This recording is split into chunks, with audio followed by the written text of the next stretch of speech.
संसद में कल विपक्ष के नेता राहुल गांधी जी ने किसानों के मुद्दे पे कुछ अपनी बातें रखी और जब वो अपनी बात रख रहे थे तो सत्ता पक्ष के सांसदों ने और कृषि मंत्री शिवराज सिंह चौहान जी ने ऐतराज जताया और कहा कि राहुल गांधी जी गलत तथ्य पेश कर रहे हैं, उनको अपनी बातें ऑथेंटिकेट करनी चाहिए। हम किसान आंदोलन 1 और किसान आंदोलन 2 से जुड़े हुए व्यक्ति हैं। किसान आंदोलन 1 में भी सेवाएं दी, किसान आंदोलन 2 में भी अभी सेवा दे रहे हैं, इसलिए ये हमारी जिम्मेदारी बनती है कि हम आपको इस पूरे मामले की सच्चाई बताएं। राहुल गांधी जी ने मुख्यतः 2 बातें रखी। एक, उन्होंने लैंड एक्विजिशन बिल के बारे में रखी। दूसरी जो बात रखी वो एमएसपी के बारे में और कर्ज मुक्ति के बारे में रखी। अगर हम लैंड एक्विजिशन बिल की बात करें तो 2013 में हमारे देश के अंदर एक लैंड एक्विजिशन बिल बनाया गया था जिसमें किसानों को बहुत सारे अधिकार दिए गए थे। 3 उसमें मुख्य बातें कही गई थी। पहली ये कि पब्लिक प्राइवेट पार्टनरशिप के तहत जो भी जमीन एक्वायर की जाएगी उसमें 70% किसानों की पहले लिखित सहमति ली जाएगी। दूसरी बात, सोशल इंपैक्ट असेसमेंट कराई जाएगी और तीसरी बात, कलेक्टर रेट से 4 गुना प्लस ब्याज मुआवजे के तौर पे दिया जाएगा। उसमें पहले कलेक्टर रेट से डबल किया जाएगा और फिर उसका डबल एज ए कंपनसेशन दिया जाएगा। 2014 में मोदी जी सत्ता में आए, उन्होंने उस कानून को बदलने के लिए वो 3 बार अध्यादेश लेके आए, लेकिन उस समय राज्यसभा में उनकी मेजॉरिटी नहीं थी, वो अध्यादेश पास नहीं हो पाया। उसके बाद उन्होंने कहा कि जिन जिन राज्यों में बीजेपी या उसके सहयोग से सरकारें चल रही हैं वो राज्य सरकारें अपनी विधानसभाओं में उस कानून को बदलने का काम करें।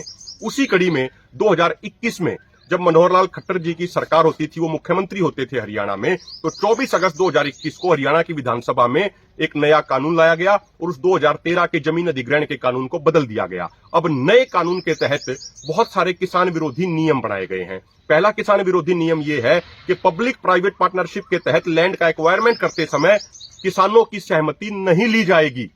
दूसरी बात, कोई सोशल इंपैक्ट असेसमेंट नहीं कराई जाएगी। और तीसरी बात, जो एक कलेक्टर रेट से 4 गुना प्लस ब्याज के तौर पे मुआवजा देने का जो कंपलसरी प्रावधान था ग्रामीण इलाकों में, वो प्रावधान भी खत्म कर दिया गया। सरकार चाहे तो 2 गुना दे सकती है, सरकार चाहे तो 2.5 गुना दे सकती है, सरकार चाहे तो 3 गुना दे सकती है। उसका भी उदाहरण दूं, अभी 8 महीने हमारा धरना चला कि एमपी के साथ साथ में जो रेलवे कॉरिडोर बनाया जा रहा है वहां पे कलेक्टर रेट का केवल 2.5 गुना मुआवजा दिया जा रहा था।